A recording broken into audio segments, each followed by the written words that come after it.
Here we'll start with principles of inheritance and variation. First, we'll go with some basic terms, like the chapter revolves around two terms, inheritance and variation. So first we'll discuss what is inheritance and what is variation. So what is inheritance? हम लोगों को पता होता है कि in sexual reproduction, uh,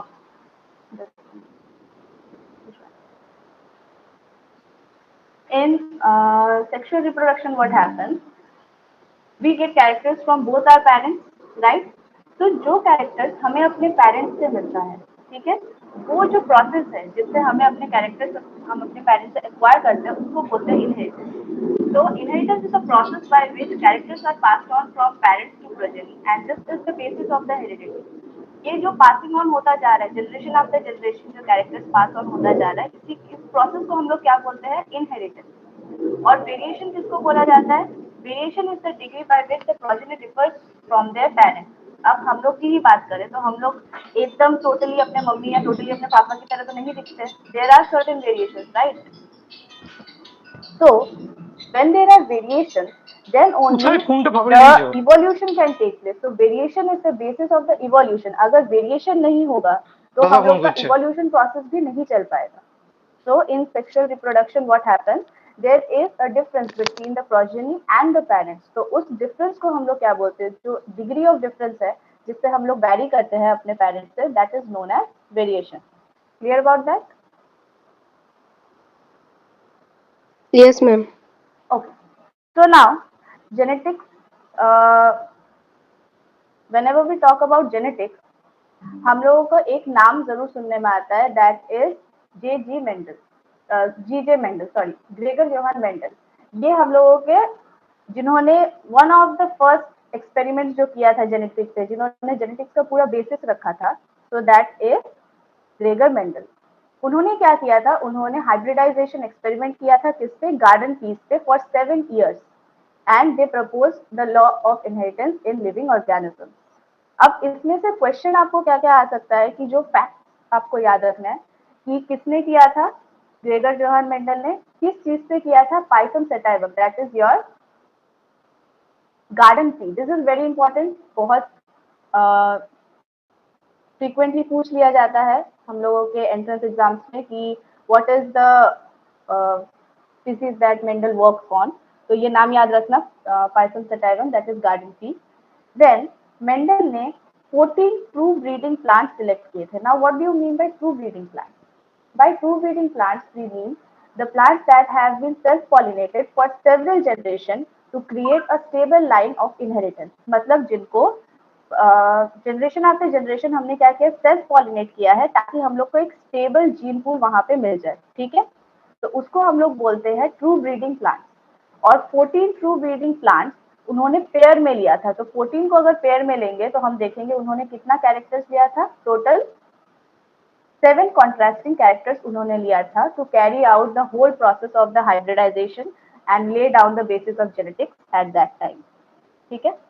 तो next will look at कि क्या क्या उन्होंने कैरेक्टर लिया था. This is important.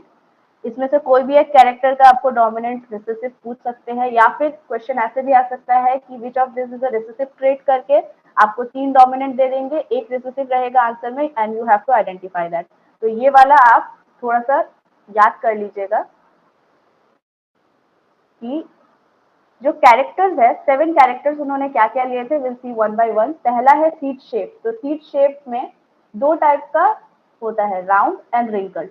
Similarly seed colour में yellow and green, flower colour में violet and white, pod shape में full and constricted. Then we have pod color, which is green and yellow, flower position, which is axial and terminal, and lastly stem height, which is the most usual thing that we do for our monohybrid process, is tall and drop. तो इसमें आप लोग देख सकते हैं यहाँ पे side में dominant trait and recessive trait लिखा हुआ है, दिख रहा है. तो ये डोमिनेंट एंड रिसेसिव ट्रेट होता क्या है? Dominant trait are those trait जो रिसेसिव ट्रेट के प्रेजेंस में भी खुद को एक्सप्रेस कर सकता है, राइट? सपोज हम लोग यहाँ पे देख रहे हैं tallness is a dominant trait and dwarfness is a recessive trait. So when I consider capital T represent tallness and small t represent dwarfness. तो अगर एक टी है तो इस कंडीशन में वो प्लांट क्या हो जाएगा, टॉल। क्यों? क्योंकि कैपिटल टी जो है वो डोमिनेंट है, तो वो small T which is the recessive gene उसके प्रेजेंस में भी खुद को एक्सप्रेस कर सकता है। ठीक है, कैपिटल टी अगर हुआ वो तो टॉल ही होगा क्योंकि दोनों टॉल है। कैपिटल टी स्मॉल टी अगर हुआ उसका जीनोटाइप, देन वो क्या होगा, शॉर्ट होगा। क्योंकि इस केस में क्या हो जाएगा, इस केस में दोनों ही हमारा क्या है, रिसेसिव जीन है। अब जब रिसेसिव जीन आपस में पेयर करते हैं तभी जाके वो अपना जो फिनोटाइप है या फिर जो अपना कैरेक्टर है वो एक्सप्रेस कर सकता है। तो स्मॉल टी जो है वो सिर्फ और सिर्फ स्मॉल टी के साथ ही अपना कैरेक्टर एक्सप्रेस कर पाएगा। अगर वो कैपिटल टी के साथ रहा तो फिर वो अपना कैरेक्टर एक्सप्रेस नहीं कर पाएगा, वो रिसेसिव होके रह जाएगा और जो डोमिनेंट एलील है वो अपना कैरेक्टर एक्सप्रेस कर जाएगा। Okay, so this is the difference between dominant and recessive traits. Dominant trait can express themselves even in the presence of recessive trait, whereas recessive trait cannot express themselves in presence of dominant trait. Clear? Yes, ma'am. Okay. Now we come to some basic terms. ये terms के definitions तो आपसे नहीं पूछे जाएंगे, but फिर भी एक बार जान लेना अच्छा है, बिकॉज इन्हीं टर्म्स पे हम लोग का पूरा चैप्टर जो है वो बेस किया हुआ है। तो जीन्स क्या होता है? Gene is the unit of inheritance, जिसमें हम लोग के कैरेक्टर्स का जो इंफॉर्मेशन है वो कैरी करते हैं। Genes are the units of inheritance and they contain the information that requires which is required to express a particular trait. Okay, now ये टर्म जीन जो है वो किसने दिया था? जोहानसन ने। This name is important, this can be asked. Now next we come to allele. Allele क्या है? They are slightly different form of the same gene. तो यहाँ पे हम लोग को एक बात समझनी है कि जीन जो है ना वो हमेशा किसमें रहता है? पेयर ऑफ एलील में रहता है, कि एक जीन में हमारा दो एलील रहता है। ठीक है, अब ये जो दो एलील है ये क्या है? Slightly different form of the same gene का ही दो अलग अलग पार्ट है। जैसे अगर मैं ले लूं कैपिटल टी स्मॉल टी, ये दोनों हम लोगों का हाइट ऑफ द प्लांट को डिटरमाइन करता है, राइट? हम लोग का हाइट को डिटरमाइन करता है। Both capital T and small T both determine the height of the plant, पर capital T determines tallness and small T determine dwarfness. तो ये दो अलग अलग एलील है that is part of the same gene that represents the character height. Okay, clear till now? कि allele क्या है? They are different form of the same gene, जो एक ही जीन के पार्ट है, but they are slightly different from each other. और ये allele term किसने कॉइन किया था? बेटसन ने। This is again a important name that you have to remember. Now next we come to genotype. Genotype क्या होता है? Now two terms, genotype and phenotype, that will study here. Genotype हम किसको बोलते हैं? जैसे अगर हम बात करें टॉल प्लांट की, तो टॉल प्लांट जो है वो कैपिटल टी भी हो सकता है, कैपिटल टी स्मॉल टी भी हो सकता है, right? Tall plant capital T भी हो सकता है, कैपिटल टी स्मॉल टी भी हो सकता है। और ड्वार्फ प्लांट क्या होता है? Small T. मेरा राइटिंग दिख रहा है ना सबको? Yes, ma'am. Okay. So tall plant can be either capital T or capital T small t, and dwarf plant is small t small t. अब बात ये है टॉलनेस और ड्रॉपनेस, राइट? टॉलनेस और ड्रॉपनेस जो फिनोटाइप है, जो मॉर्फोलॉजिकल कैरेक्टर है, ये हम देख के बता सकते हैं हाँ ये प्लांट लंबा है, ये प्लांट छोटा है। ये जो है हाइट, इसको हम लोग क्या बोलते हैं? फिनोटाइप, जो तुम देख के बता सकते हो। A character which is observable is known as phenotype. जैसे लिखा हुआ है, it is a observable morphological appearance, जो हम देख के बता सकते हैं। तो टॉलनेस और ड्रॉपनेस ये क्या हो जाएगा? हमारा फिनोटाइप। अब जब हम जीनोटाइप की बात करते हैं तो जीनोटाइप क्या हो जाएगा? जब हम उसके जेनेटिक मेकअप में जाते हैं, जब हम उसके जेनेटिक कंपोनेंट्स में जाते हैं। जैसे अगर मैं टॉल प्लांट की बात करूं तो कैपिटल टी ये हो सकता है उसका जीनोटाइप, या फिर कैपिटल टी स्मॉल टी ये हो सकता है उसका जीनोटाइप। और अगर मैं ड्वार्फ प्लांट की बात करूं तो वो क्या होगा? Small T small T. Clear till now? Phenotype and genotype. Phenotype is the thing that we can see from outside कि हाँ ये प्लांट लंबा है, ये प्लांट छोटा है, तो उसको हम बोलते हैं फिनोटाइप, जो मॉर्फोलॉजिकल अपीयरेंस है। और जीनोटाइप क्या होता है, जो उसके अंदर का जेनेटिक मेकअप है, whether it is capital T, whether it is capital T small T और small T small T, so that is called the genotype. Clear? Yes, ma'am. Okay. Now we'll go to monohybrid cross. So monohybrid cross क्या होता है? It is the cross in which only one contrasting character is considered. As we have studied earlier that Mendel ने seven pair of contrasting characters उन्होंने choose किया था, अभी हमने ऊपर पढ़ा। तो मोनोहाइब्रिड क्रॉस किसको बोलते हैं? जिसमें हम सिर्फ एक कॉन्ट्रास्टिंग कैरेक्टर को लेते हैं। Suppose I am taking height, height can be tall or broad, right? अब मोनोहाइब्रिड क्रॉस में हम लोग क्या करेंगे, मैं एक क्रॉस करके आपको दिखाती हूँ which is present in your NCERT, जो बेसिक मोनोहाइब्रिड क्रॉस है हमारा। Then will talk about the phenotypic and genotypic ratio, right? तो हाइट में अगर ये मैंने ले लिया पेरेंटल जनरेशन, ठीक है, ये है मेरा parental generation, that is a tall plant and a drop plant, both of which are pure line. Pure line मतलब होमोजाइगस। दो टर्म आप लोग समझ जाइए, होमोजाइगस एंड हेट्रोजाइगस। होमोजाइगस हम किसको बोलते हैं? जिसमें दोनों एलील सेम होता है, जैसे कैपिटल टी स्मॉल टी, इसको हम लोग बोलते हैं होमोजाइगस। और हेट्रोजाइगस किसको बोला जाता है? हेट्रोजाइगस बोला जाता है जिसका दोनों एलील जो है वो डिफरेंट है, जैसे कैपिटल टी और small T. So when both the alleles of a gene are same, then it is known as homozygous. When both the alleles are different, then it is known as heterozygous. Clear? So this is a basic term जो पता होना चाहिए before doing the process and figuring out the ratios. अब हम लोग क्या करेंगे? Tall plant हम लोगों ने ले लिया टी और ड्रॉप प्लांट हम लोगों ने ले लिया स्मॉल टी, और दोनों ही हमारा क्या है? होमोजाइगस। अब हम इन दोनों का क्रॉस करवाएंगे। तो जब क्रॉस करवाएंगे सबसे पहले क्या होगा? गैमेट फॉर्मेशन होगा, राइट? तो गैमेट फॉर्मेशन में एक टी यहाँ से फिर दोनों एलील सेपरेट हो जाएगा गैमेट फॉर्मेशन के टाइम पे, और फिर ये आपस में क्रॉस करेंगे। ये टी इस टी के साथ क्रॉस कर सकता है, इसके साथ क्रॉस कर सकता है, इसके साथ क्रॉस कर सकते हैं, एंड देन इसके साथ। तो ये जो क्रॉसिंग ओवर होता है ना, ये कम्प्लीटली रैंडम होता है, इसका कोई ये कोई ऐसा रूल नहीं है कि capital T will go with capital T only और small T will go with small T only. So there is nothing like that. कोई भी एलील किसी भी एलील के साथ पेयर अप कर सकता है, ठीक है?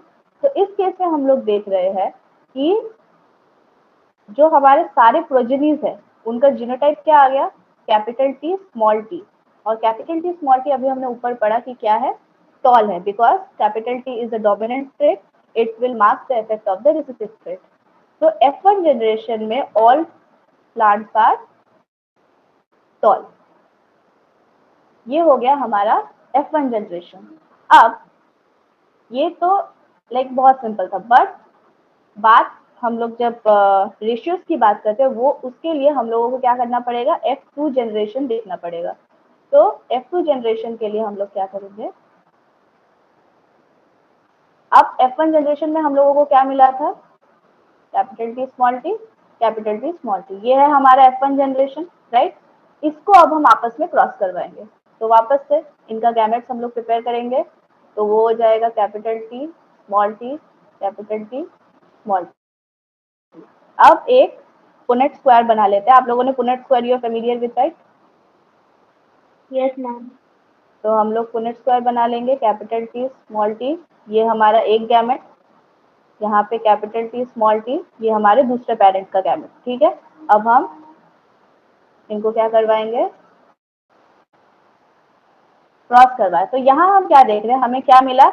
एक capital T small T, sorry एक कैपिटल टी, दो कैपिटल टी स्मॉल टी और एक स्मॉल टी स्मॉल टी। तो here we can see that कि यहाँ पे हम लोगों को ये क्या है? टॉल है, ये भी क्या है? टॉल है, और ये क्या है? ब्रॉड है। So in this case, tea plants are tall. these three plants are tall and only one plant is dwarf. तो इससे हम लोग क्या करते हैं, हम लोगों का जो ज्यादातर एमसीक्यूज में पूछा जाता है फिनोटिपिक एंड जीनोटिपिक रेशियो, वो हम लोग यहीं से डिराइव करते हैं, ठीक है। तो इसका फिनोटिपिक रेशियो क्या हो जाएगा, फिनोटिपिक रेशियो मतलब कि हमें बाहर से जो दिख रहा है, right. Phenotypic ratio refers to हम लोगों को बाहर से जो दिख रहा है, तो हमें बाहर से क्या दिख रहा है, 3 टॉल प्लांट है, 1 ड्रॉप प्लांट है, तो टॉल इज टू ड्रॉप का रेशियो क्या हो जाएगा, 3:1. This is our phenotypic ratio of monohybrid cross. And genotypic ratio मतलब उनका जेनेटिक मेकअप जो है वो कैसा है। तो हमारे पास 3 टाइप का जेनेटिक मेकअप है, एक है कैपिटल टी, एक है कैपिटल टी स्मॉल टी, एक है स्मॉल टी।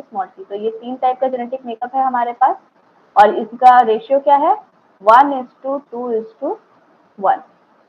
तो ये है हमारा genotypic ratio of monohybrid cross. ये नंबर जो रेशियो वाला नंबर है, दिस इज इम्पोर्टेंट कि आप लोगों को ये याद रखना है, क्योंकि इससे डायरेक्ट क्वेश्चन आ जाता है, what is the phenotypic ratio of monohybrid cross, what is the genotypic ratio of monohybrid cross. So this is important. We are clear till now? Yes, ma'am. Okay, अब बात आता है टेस्ट क्रॉस की। तो test cross क्या होता है, suppose मेरे पास एक टॉल प्लांट है।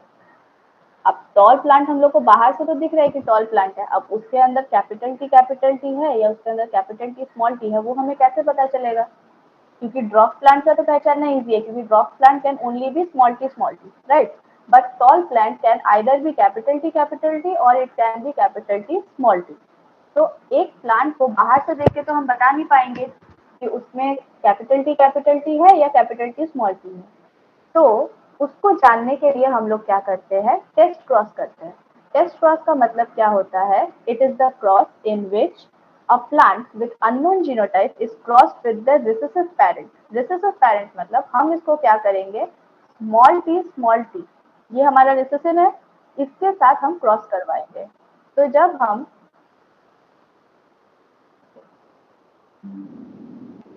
हम कैपिटल टी को स्मॉल टी के साथ क्रॉस कराएंगे, तब क्या होगा, इसको क्रॉस करवाओ दोनों का, ई टी। तो जब हम इसको क्रॉस करेंगे तब हमारा square capital T small T.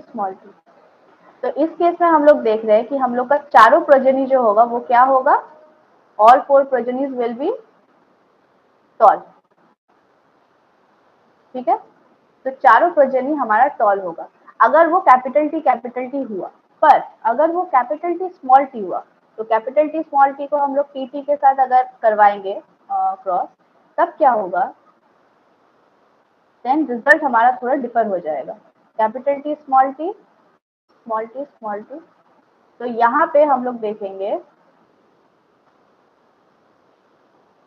तो इस केस में हम लोग देखेंगे कि हम लोगों के दो प्लांट जो है वो टॉल होगा और 2 प्लांट जो है वो क्या होगा, शॉर्ट होगा।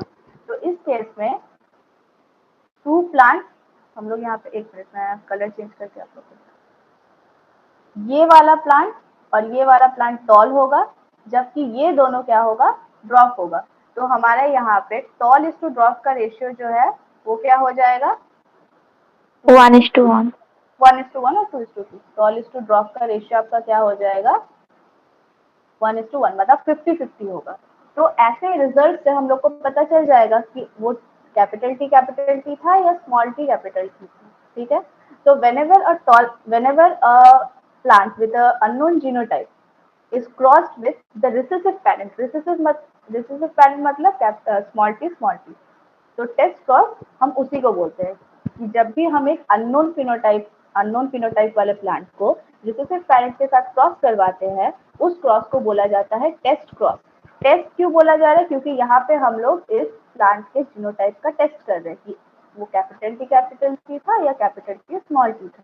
अगर कैपिटल टी होगा तो रिजल्ट कुछ और आएगा, कैपिटल टी स्मॉल टी होगा तो रिजल्ट कुछ और आएगा जिससे हम लोग को पता चल जाएगा उसका जीनोटाइप क्या है। Clear? Yes, ma'am. Okay, so now this is all about test cross. Test cross में आप लोगों से क्वेश्चन ऐसा पूछ लिया जा सकता है कि आपको बोल देगा there is a plant, there is a unknown plant which was crossed with a recessive plant and the result was all the progeny were tall। तो उससे आप लोगों को पूछ लेगा what was the genotype of the unknown plant, ऐसे करके question आता है। ठीक है, तो उस तरफ आपको ये क्रॉस दिमाग में रखना है कि अगर ऑल फोर टॉल हुआ तो वो कैपिटल टी था, अगर 1:1 रेशियो में आया तो वो कैपिटल टी स्मॉल टी था। ये क्रॉस अगर आप दिमाग में रखेंगे तो कोई भी क्वेश्चन सॉल्व हो जाएगा। ठीक है,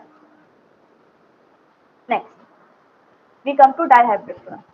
अब डाइहाइब्रिड क्रॉस हम किसको बोलते हैं? तो डाइहाइब्रिड क्रॉस का मतलब नाम से ही समझ में आ रहा है, मोनो में क्या था, हम एक कॉन्ट्रास्टिंग कैरेक्टर को कंसिडर कर रहे थे। डाइहाइब्रिड क्रॉस में हम दो कॉन्ट्रास्टिंग कैरेक्टर को कंसिडर करेंगे। ठीक है, तो सपोज जो हम लोगों के एनसीईआरटी में जो एग्जांपल दिया हुआ है that is shape of seed and colour of seed, ये दो कैरेक्टर को हम लोग कंसिडर करेंगे अभी। तो ये हमारा दो कॉन्ट्रास्टिंग कैरेक्टर है। The first character is shape of seed which can be either round और wrinkled, और colour of seed which can be either yellow और ग्रीन। राउंड, इसमें से डोमिनेंट कौन सा है? Round and yellow, this is the dominant. And recessive characters कौन से है? रिसेसिव है wrinkle and green. Clear up to this? क्योंकि इसके बाद हम लोग क्रॉस करेंगे तो ये डोमिनेंट रिसेसिव वाला आप लोग याद रखिएगा, क्रॉस के टाइम पे इजी होगा। ठीक है, तो अब मैं दो पेरेंट्स हम लोग ले लेंगे, पेरेंटल जनरेशन हम लोग क्या लेंगे? Yellow and round seed. ये है हमारा first parent. Green and wrinkle seed, ये है हमारा सेकेंड पेरेंट। ठीक है, तो इसका हम लोग का जीनोटाइप क्या हो जाएगा? येलो है तो कैपिटल तो राउंड मतलब कैपिटल आर और येलो मतलब कैपिटल वाई। ओके, और ग्रीन मतलब सॉरी रिंकल्ड मतलब स्मॉल आर एंड ग्रीन मतलब small Y. Clear till this? कि हम लोगों ने दो पेरेंटल टाइप लिया है, first is yellow and round seed, second is green and wrinkle seed. इन दोनों का अब हम क्या कराएंगे? क्रॉस करवाएंगे। तो इन दोनों का क्रॉस करवाने के लिए ओके, तो हम लोगों का पेरेंटल जनरेशन था capital R capital Y, small R small Y. This was the parental generation. अब हम क्या करेंगे? गैमेट्स बनवाएंगे। अब इनके बनेंगे 4 गैमेट्स। क्यों? क्योंकि हम लोगों का दो कॉन्ट्रास्टिंग कैरेक्टर हम लोगों ने साथ में लिया है, तो नंबर ऑफ गैमेट्स जो है वो स्क्वायर हो जाता है। ठीक है, तो यहाँ पे क्या हो जाएगा? एक हो जाएगा हमारा R Y R Y R Y R Y. इस केस में सारे गैमेट सेम ही हैं, तो हम लोग बोल सकते हैं कि दिस इज आर वाई। ठीक है, all the gametes are capital Y. इस केस में स्मॉल आर स्मॉल वाई, तो चारों गैमेट्स इस केस में क्या हो जाएगा? Small R small Y. अब इन दोनों का हम लोग जब देख रहे हैं कि क्रॉस करके ये क्या आ जाएगा? Capital R capital Y small I. ये है हमारा F1 जनरेशन। F1 जनरेशन में सारे प्लांट्स जो है वो क्या होगा? कैपिटल आर है मतलब राउंड, और कैपिटल वाई है मतलब येलो। क्योंकि डोमिनेंट ट्रेट के होते हुए रिसेसिव ट्रेट तो अपने आप को एक्सप्रेस कर नहीं पाएगा, तो F1 जनरेशन में हम लोग देखेंगे कि all the plants have round and yellow seed. This is the F1 generation. Now if we go to F2 generation, F2 generation में हम लोग क्या करेंगे? F1 जनरेशन में हम लोगों को जो प्लांट्स मिले हैं उनको हम क्रॉस कराएंगे, which means capital R small R and capital Y small Y, इसको हम लोग आपस में क्रॉस कराएंगे, तो तब हम लोगों को जो मिलेगा उससे हम लोग डिराइव करेंगे डाइहाइब्रिड क्रॉस का genotypic and phenotypic ratio. Okay, तो हम लोगों को F1 जनरेशन में मिला capital R small R and capital Y small Y. This is our F1 generation, right. अब इसका जब हम लोग गैमेट्स निकालेंगे तो क्या हो सकता है, 4 टाइप का हम लोगों को गैमेट आ सकता है। Capital R capital Y, R जो है वो कैपिटल वाई के साथ भी पेयर कर सकता है, कैपिटल आर स्मॉल वाई के साथ भी पेयर कर सकता है। तो it can be either capital R capital Y और capital R small Y. Same small R जो है वो कैपिटल वाई के साथ भी पेयर कर सकता है, स्मॉल वाई के साथ भी पेयर कर सकता है। तो इस केस में हम लोगों को फिर से कितने गैमेट्स मिलेंगे, 4 गैमेट्स, ठीक है। अब इन गैमेट्स को हम लोग क्या करेंगे, ये हमारे पास 2 पेरेंट्स थे, राइट, तो इनका भी सेम वही गैमेटिक सॉरी, तो जब हम इन दोनों को क्रॉस कराएंगे इनके गैमेट्स में भी सेम यही रहेगा, क्योंकि दोनों पेरेंट्स तो सेम है तो गैमेट्स भी सेम होगा। तो जब हम इसका क्रॉस करवाएंगे तो हम लोगों को 16 प्रोजेनिस मिलेंगे, जिसके लिए हम लोग को पुनेट स्क्वायर बनाना पड़ेगा, तो उससे निकालना आसान हो जाता है। आप लोगों को एग्जाम में ऐसे क्रॉस करने तो आएगा नहीं, बट ये क्रॉस अगर आप लोग बेसिक कंसेप्ट इस क्रॉस का समझ जाएंगे तो फिर आप लोगों को एग्जाम रेशियोज वगैरह अगर आप कंफ्यूज हो भी जाए तो आप क्लियर कर सकते हैं क्रॉस याद करके।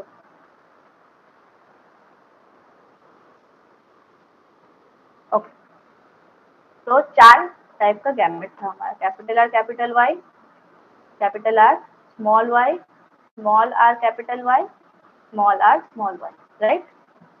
यहाँ पे भी हम लोग का सेम होगा। अब हम करेंगे इनका क्रॉस, ठीक है। तो इनका जब हम क्रॉस करेंगे तब क्या आ जाएगा, ये आ जाएगा capital R capital Y, capital R small Y. ये आप जब हम लोग क्रॉस करते हैं तो याद रखिएगा कि इसको इसके साथ हम लोग क्या करते हैं, एक एक करके क्रॉस करते जाते हैं। तो वही मैं कर रही हूँ यहाँ पे। एंड एक बार जब हमारे पास ऑल द 16 प्रोजेनीज आ जाएंगे तब हम लोग क्या कर सकते हैं, इसका जीनोटिपिक एंड फिनोटिपिक रेशियो निकाल सकते हैं। It will be small R, यहाँ से स्मॉल आर, यहाँ से कैपिटल वाई, यहाँ से भी कैपिटल वाई, अगेन यहाँ से स्मॉल आर, देन इस रो में क्या है, again small R capital Y small Y, यहाँ पे capital R small R capital Y small Y, यहाँ पे आ जाएगा capital R small small Y, then we have and lastly small R small Y small Y.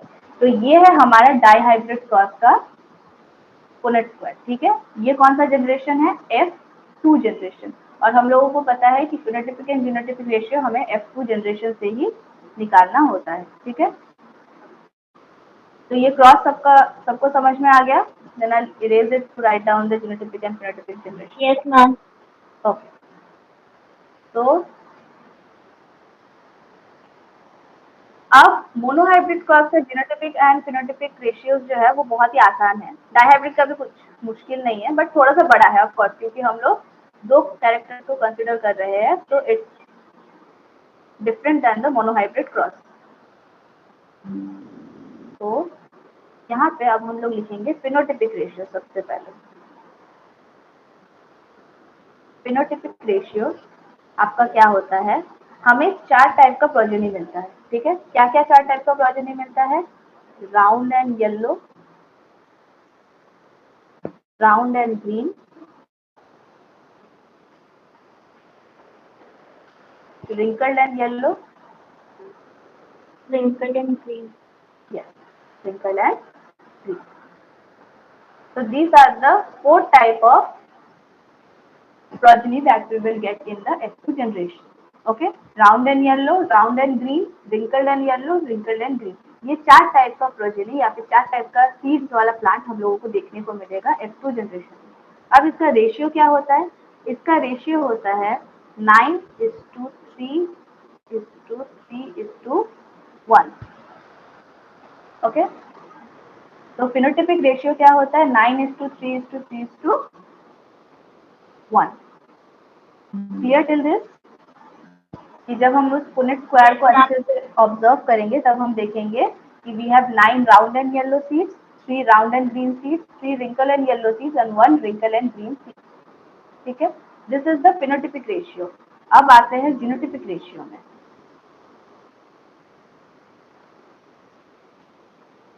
Genotypic ratio आपसे ये क्या बोलते हैं, जो जीनोटाइप है वो कभी नहीं पूछा जाता है.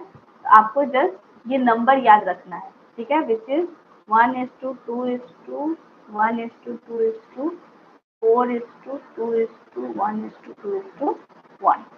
ये है हमारा genotypic ratio of dihybrid cross. कितना टाइप का जीनोटाइप होता है? 1 2 3 4 5 6 7 8 9. Okay, so there are total 9 types of genotype. ये नंबर याद रखिएगा क्योंकि मोनोहाइब्रिड क्रॉस का बहुत कम ही पूछा जाता है जीनोटिपिक रेशियो. डाइहाइब्रिड क्रॉस का पूछ लिया जाता है और इसको याद करने का तरीका है 12 12 4 21 21. ओके, ऐसे करके, या फिर आप लोग कोई और पैटर्न अगर खुद से निकाल ले तो वो भी चलेगा, बट मैंने ऐसे याद रखा है 12 12 4 21 21. ओके, मैम हम जो मोनोहाइब्रिड क्रॉस से जीनोटाइपिक रेशियो निकाले 1:2:1 उसका स्क्वायर कर देंगे, उसके बाद भी हम पा सकते हैं. वो भी होगा स्क्वायर वाला भी. वो एक्चुअली एक ये है, क्या बोलते हैं वो, रिलेटेड वो प्रिंसिपल है कि वैसे करके कर सकते हैं. तो एज हम लोगों को इस लेवल में मोनोहाइब्रिड और डाइहाइब्रिड से ज़्यादा आप लोगों को लगेगा नहीं, तो इसलिए अगर आप नॉर्मली भी इसको याद रख सकते हैं तो वेरी गुड. अगर आप स्क्वायर करके याद रखना चाहते हैं तो वो भी अच्छा है. बस ये नंबर्स याद रहने चाहिए. ठीक है, जी मैम. Yes, ma'am. तो क्लियर टिल दिस? आगे बढ़े.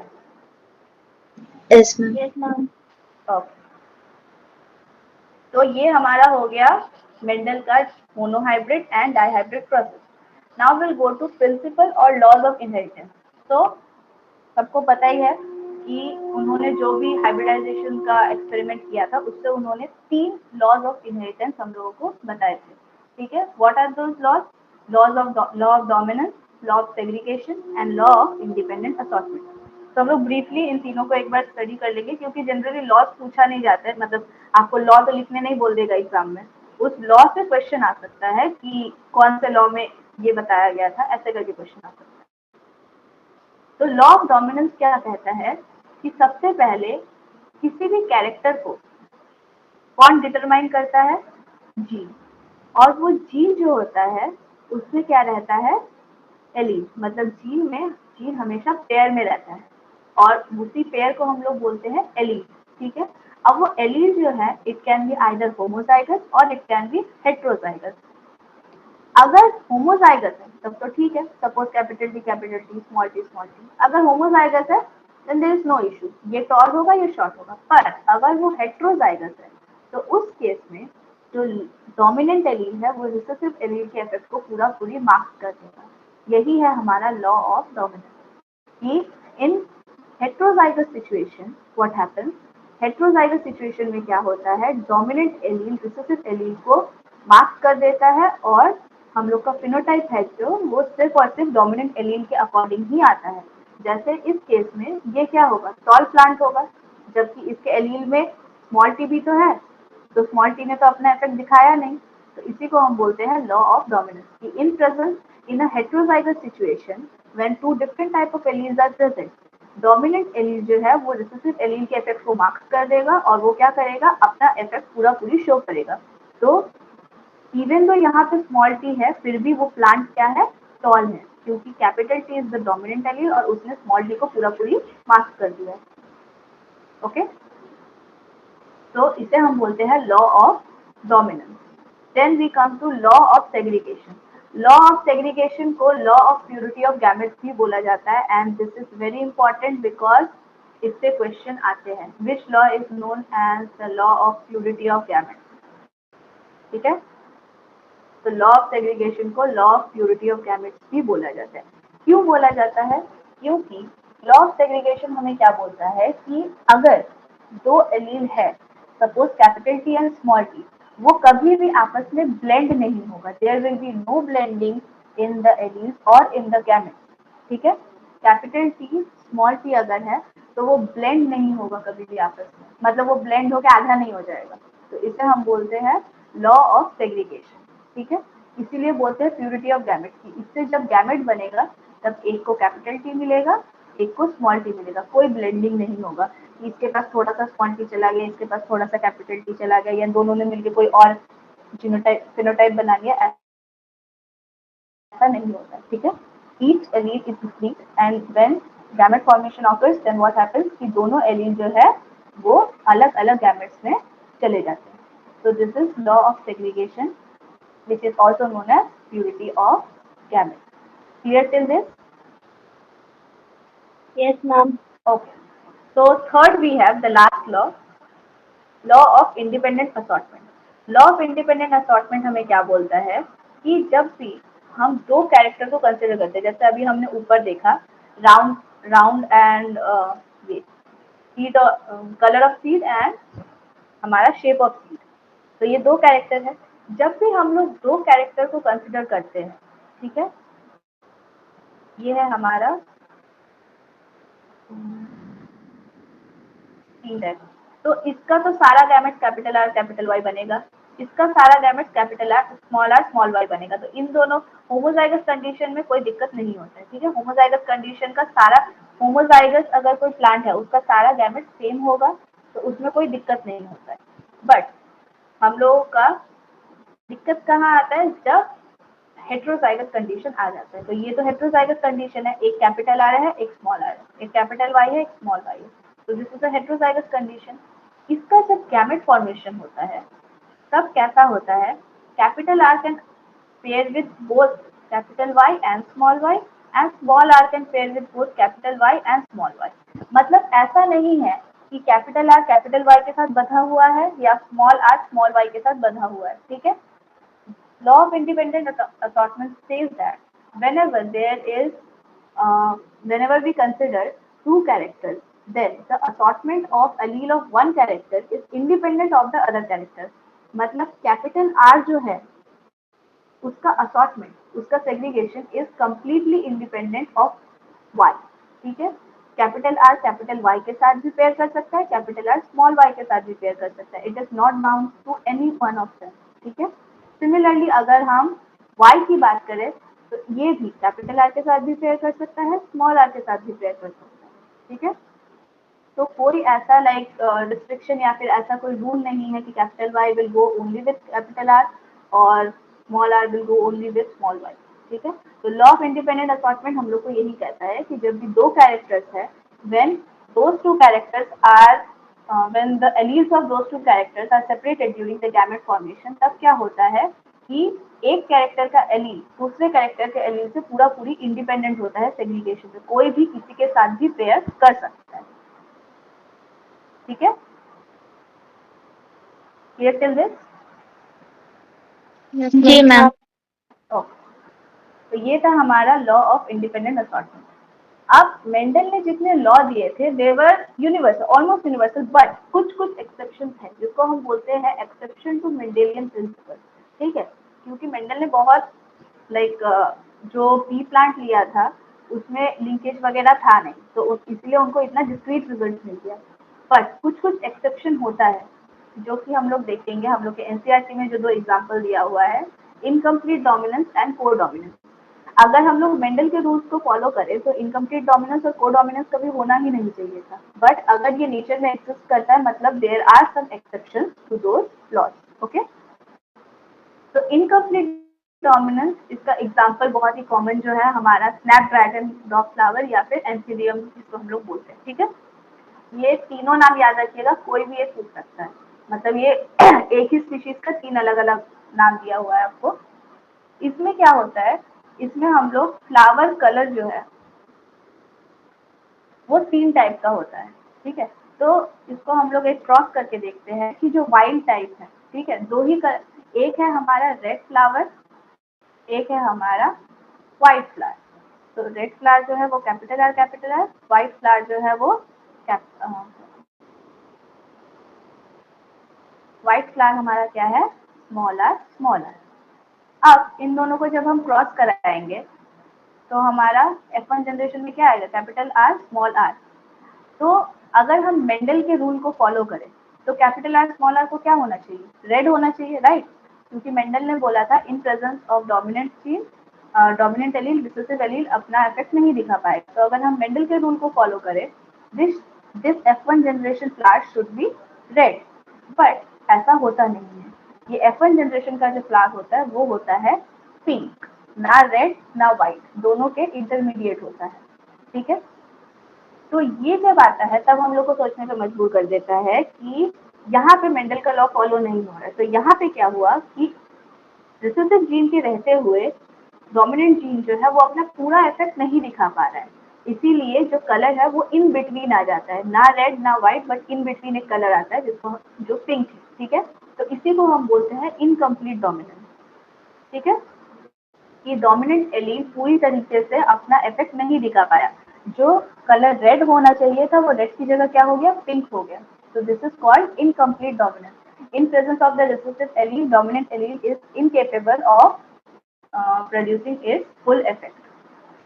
अब जब हम इसके F1 जनरेशन को क्रॉस करवाएंगे तब क्या आएगा,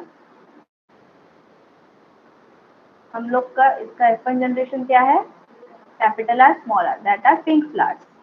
तो जब हम दो पिंक फ्लावर को आपस में क्रॉस कराएंगे तब क्या होगा, क्योंकि हम लोग का जीनोटाइपिक और फेनोटाइपिक रेशियो जो है वो हमें F2 जनरेशन से ही मिलता है, ठीक है। तो इसका क्या हो जाएगा, capital R small R, capital R small R. हम लोग के पास 4 गैमेट आ गए। अब सेम वही जैसे हमने मोनोहाइब्रिड क्रॉस किया था, पुनेट स्क्वायर बनाएंगे।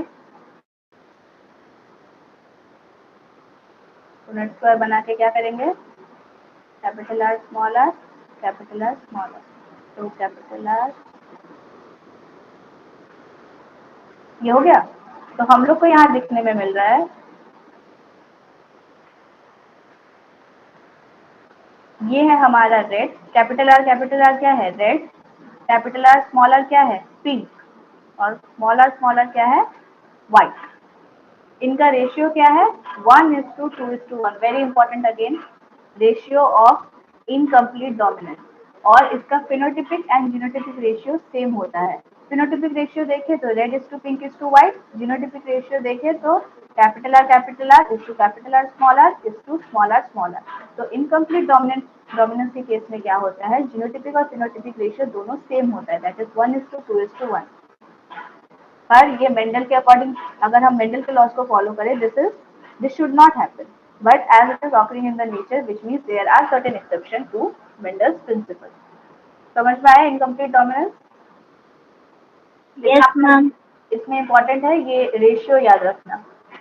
वैसे ही आ जाता है कोडोमिनेंस। कोडोमिनेंस में हम ह्यूमंस का ही एक एग्जांपल ले लेते हैं, हमारा जो एबीओ ब्लड ग्रुपिंग है, ठीक है, एबीओ ब्लड ग्रुप जो है उसमें हम लोग को कोडोमिनेंस देखने को मिलता है। तो हमारे ब्लड ग्रुप को जो जीन कंट्रोल करता है उसको हम बोलते हैं आई, ठीक है। अब आई जो आई जीन है उसमें 3 डिफरेंट टाइप का एलील होता है, एक होता है आई ए, एक होता है आई बी और एक होता है स्मॉल आई। आई ए जो है वो एक डिफरेंट टाइप का शुगर प्रोड्यूस करता है, आई बी एक डिफरेंट टाइप का शुगर प्रोड्यूस करता है एंड स्मॉल आई कोई शुगर प्रोड्यूस नहीं करता है, ठीक है। और ये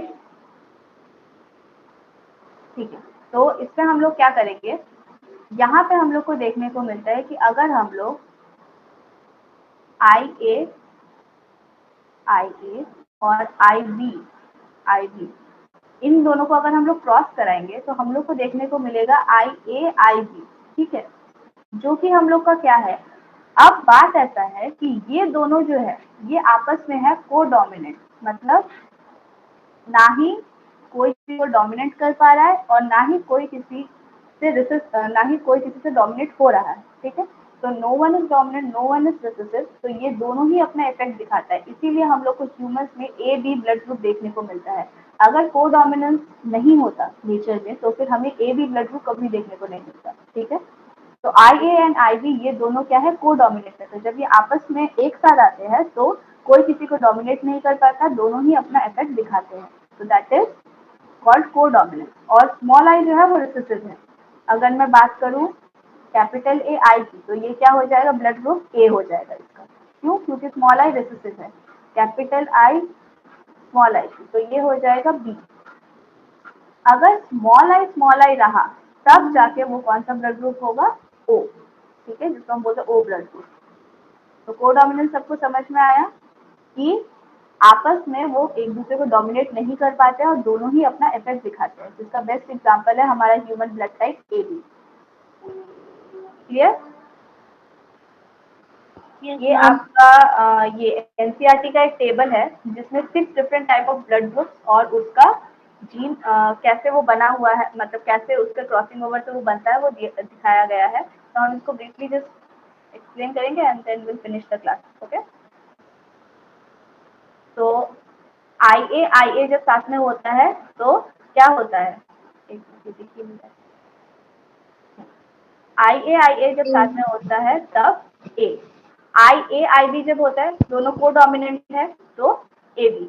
आई ए और स्मॉल आई जब रहेगा तब क्या होगा, आई तो रिसेसिव है, स्मॉल आई रिसेसिव है, तो तब ए अपने आप, तो ए जो है वो डोमिनेट कर जाएगा और तब भी ब्लड टाइप क्या हो जाएगा, ए।